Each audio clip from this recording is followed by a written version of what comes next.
Pemirsa, hukuman Budi Said di kasus korupsi terkait jual beli emas Antam bertambah. Pengadilan Tinggi DKI Jakarta memperberat vonis Budi Said dari 15 tahun menjadi 16 tahun penjara. Hakim menjatuhkan hukuman 16 tahun penjara kepada Budi Said terkait kasus emas Antam. Selain itu, Crazy Rich Surabaya itu juga dihukum membayar denda 1 miliar subsidiar 6 bulan kurungan. Hakim juga menjatuhkan pidana tambahan berupa pembayaran uang pengganti dengan total 1,1 triliun rupiah.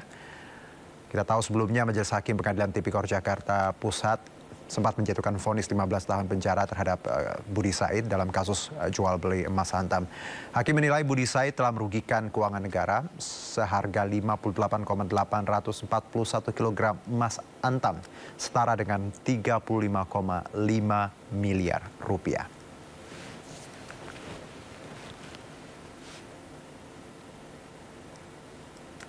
Sebelumnya, vonis banding Pengadilan Tinggi Jakarta memperberat hukuman untuk terdakwa korupsi kasus timah Harvey Muiz dan Helena Lim yang merugikan negara hingga 300 triliun rupiah. Majelis Hakim memutuskan hukuman Harvey diperberat dari 6,5 tahun menjadi 20 tahun penjara. Sementara Helena Lim dari 5 tahun penjara menjadi 10 tahun penjara. Terdakwa Harvey Muiz telah terbukti secara sah dan meyakinkan bersalah melakukan tindak pidana korupsi yang dilakukan secara bersama-sama dan melakukan tindak pidana pencucian uang.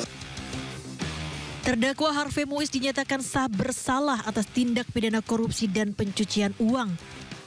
Harvey disebut menjadi salah satu aktor penting dalam tindak pidana korupsi PT Timah Tbk, serta adanya upaya memperkaya diri sendiri sebesar 420 miliar rupiah.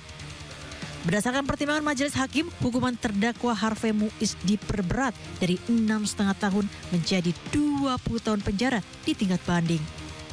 Selain dikenakan denda sebesar 1 miliar rupiah subsidi 8 bulan kurungan, Majelis Hakim juga menambah hukuman uang pengganti untuk Harvey dari semula 210 miliar rupiah menjadi 420 miliar rupiah.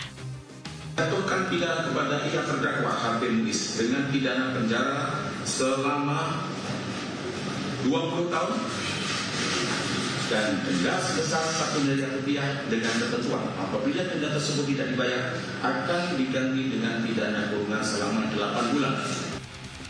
Selain terdakwa Harvey Muiz, Majelis Hakim juga memperberat masa hukuman penjara terdakwa Helena Lim dari semula 5 tahun penjara menjadi 10 tahun penjara dengan denda 1 miliar rupiah subsidi 6 bulan kurungan.